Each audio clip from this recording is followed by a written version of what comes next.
世界のジャパンチャンネルへようこそ。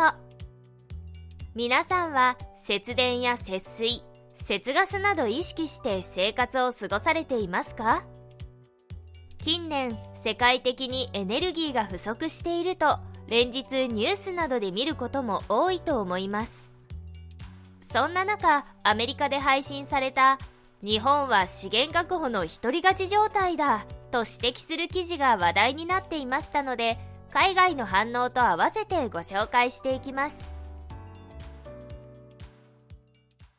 話題の元になっていたのは、国際的な影響力を持つ日刊経済新聞のウォールストリートジャーナル。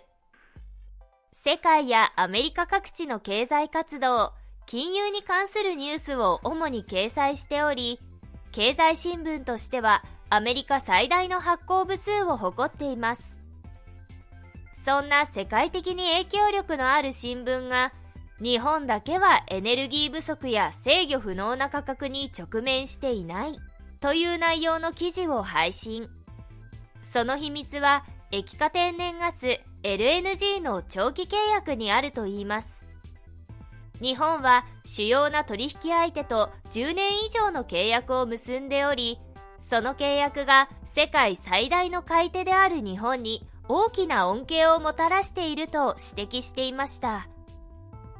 液化天然ガスってと思われた方に簡単にご説明させていただきます。LNG とも呼ばれる液化天然ガスとは、電源構成の7割を占める火力発電の主な燃料。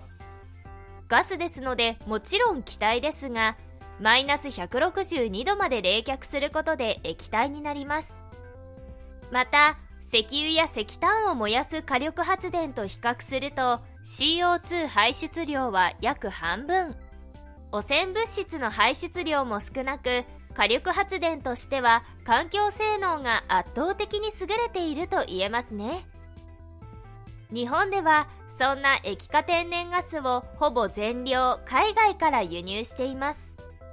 その量は経済産業省の発表では2021年度で実に7232万トンに上りました。長期契約はリスクもあるため不人気ではありましたが、日本ではおよそ8割が長期契約で調達しており、残り2割がスポット市場という方法です。スポット市場とはすぐに取引ができる方法ですが、現在世界中で液化天然ガスの取り合いになっているため、スポット市場の価格が高騰。そのため安定した価格で購入できる長期契約を結ぶことはメリットがあるものとみられ、昨今の世界的エネルギー危機を受け、ヨーロッパも日本と同じ戦略を再考するようになっているようです。また記事では、日本はアメリカやオーストラリア、マレーシアなど様々な国と液化天然ガスの長期契約を結ぶことで防止策も行っていると紹介しています。2022年にも日本はオマーンと10年程度の長期契約を結び、将来的なエネルギー安定供給に大きな貢献になると専門家は語っていました。また、長期契約が全体の4割に過ぎないヨーロッパと日本は非常に対照的であることを指摘したようです。現在ヨーロッパ諸国は液化天然ガスの多くをロシアからの輸入に依存しています。ですが、現在のウクライナ侵攻に伴う関係悪化を受け、ロシア国営ガスプロムは EU 諸国向け天然ガス供給を相次いで削除しました。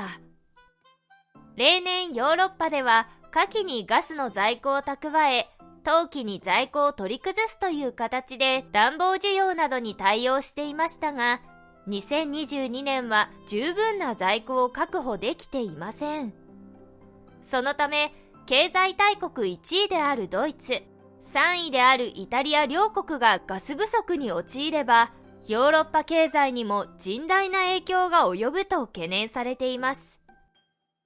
そして記事の最後には、アメリカの液化天然ガス団体の最高責任者から、安定した供給増加を促す唯一の方法は、長期契約による資金調達なのですとのように紹介されていました。長期契約は日本にとっても相手国にとってもウィンウィンの関係ということですね。こちらの記事に対し海外からは様々な意見が寄せられていましたのでご紹介していきます。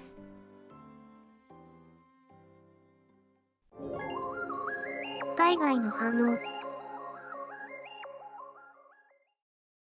日本を見てると自国に失望を覚える。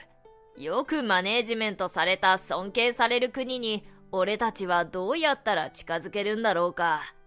アメリカもかつてはトップの国だったはずなのに。日本はちゃんと契約を尊重して信頼もできるカタールのような供給相手から購入してるのが大きい。むしろ日本から LNG を買うわけにはいかないの？日本は LNG に関して1967年にすでにアラスカと長期的な契約を締結してたから、そのことは知らない人が多いだろうな。それ以来日本は世界的な LNG の輸出入に関して主導的な役割を担ってきたんだよ。俺たちも長期契約に挑戦しよう。外国だとパキスタンも9月に結ぼうとしたんだ。ただ日本よりもはるかに高い価格が提示された。当時の日本が結んだ時の価格では長期供給が不可能になったからね。俺たちは今更もう手遅れでしょう。日本はずっと前から長期契約の利点を理解してたんだよ。LNG を安定的に調達するために長期契約に固執した日本が正しかったんだ。しかも日本はごく初期からのバイヤーだった。日本は何も LNG だけを見てるわけじゃなくて、多くの副次的な計画を今でも行ってる。だから偶然ラッキーで恵まれたわけでは決してない。日本は資源の乏しい国だと思ってたのに、今じゃ安定的なエネルギーを蓄える国になってるなんて。そのうち独自の新エネルギーも開発しちゃうかもね。あの国がやってることは今のうちから真似しておかないと。以上が海外からの反応でした。日本は先見の明があったのかもしれませんね。実は日本は中国、アメリカ、ドイツに続く貿易大国と言われています。私たちの国日本は資源に恵まれていません。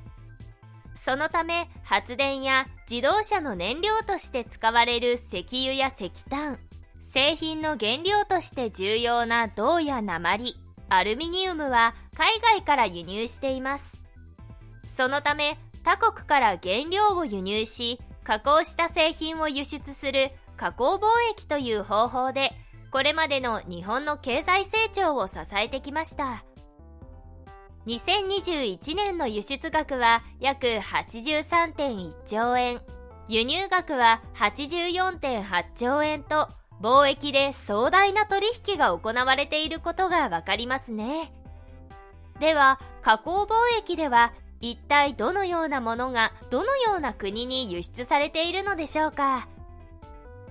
2022年の加工貿易での輸出品目のうち、全体の 12.9% で自動車が1位でした。日本の自動車は世界からも高く評価されています。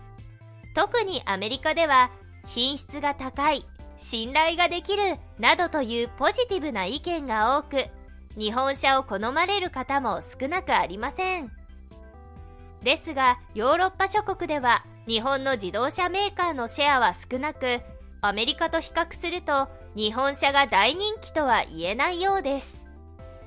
ドイツには BMW やフォルクスワーゲンといった世界を代表する人気メーカーが多く、激戦区であることが理由だと考えられています。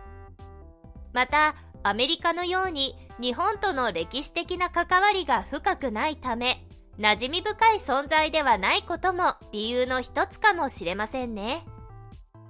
ですが、日本車の輸出はオーストラリアやカナダ、アラブ首長国連邦、アジアや中東など全世界に広がり続けています。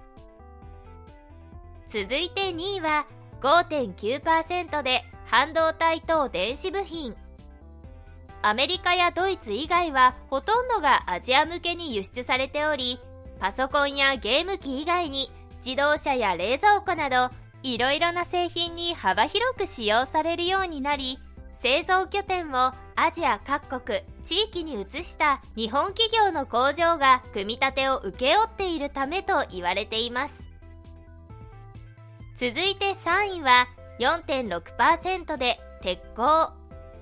主に中国、アメリカに輸出され、ビルや工場の建設などに使用されているようです。また、日本の鉄鋼は世界トップだと、ドイツもその技術の高さを認めています。ヨーロッパの旅客機ボーイングに使用している素材も日本製であることが紹介されていました。劣悪な環境で使用されるところには耐久性と極めて高い信頼性が求められるため、トップレベルの技術が施された日本製が使用されているようです。この他にも半導体製造装置や原動機、プラスチック、化学工学機器など最先端の技術の数々が全世界へ輸出されています。日本には技術力があるからこそ、いろいろなものづくりに対応できているのですね。このような素晴らしい技術の他にも、日本の意外な食品が輸出されているのはご存知でしたか？なんと、2021年、農林水産省が発表した輸出額が最も大きい食品は、ホタテ貝です。2021年のホタテの輸出額は639億4300万円に上りました。なぜホタテ？と思われた方も多いのではないでしょうか。その理由の一つは、海外でのホタテ需要の高まりと言われています。日本のホタテの最大輸出国である中国では、もともと乾燥させたホタテの貝柱を出汁として使う文化があり、多く食べられてきました。近年コロナ禍で一時消費が落ち込みましたが、経済活動の活性化とともに需要が高まっているようです。また、中国国内の飲食店では、日本産のホタテは身が大きく質が良いと大人気になっています。さらに、中国に次ぐホタテの輸出国相手、アメリカでも同様の状況に。加えてアメリカでは、ホタテ漁獲量に制限がかけられたことから、日本からの輸入量が増え、ホタテの単価上昇につながったとのことです。続いてランクインしていたのは牛肉。輸入じゃなくて輸出で？と思いますよね。ステーキやバーベキューのイメージがある通り、海外での牛肉需要はもともと高く、供給量も多いのですが、なんと今、日本の和牛が世界から注目されているのです。海外でも松阪牛や近江牛、神戸牛などといったブランド牛の認知が高まっており、寿司や天ぷらといった海外で人気の日本食の中にすき焼きが入っています。輸出量は年々増えており、ヒレやサーロインなどの高価格な部位が重量ベースで過半数を占め、和牛の価格や生産を支えているようです。日本での和牛は両親ともに和牛であることが条件ですが、悲しいことに1990年代にアメリカやオーストラリアに和牛を流出させてしまった業者がいたため、遺伝子を用いた外国産の和牛の生産が広まってしまいました。アメリカでは和牛の血が 50% 入っていれば和牛として流通しているようです。ですが、やはり本物が食べてみたいと、海外では日本の和牛人気が右肩上がりになっています。日本から輸出されるものはどれも世界で通用するものばかりでしたね。この他にも日本には素晴らしいものがたくさんあります。皆さんは世界に広めたい日本生まれのものはありますか？もしよければコメント欄で教えてくださいね。動画を最後までご覧いただきありがとうございました。この動画が参考になりましたら、チャンネル登録と高評価ボタンをお願いします。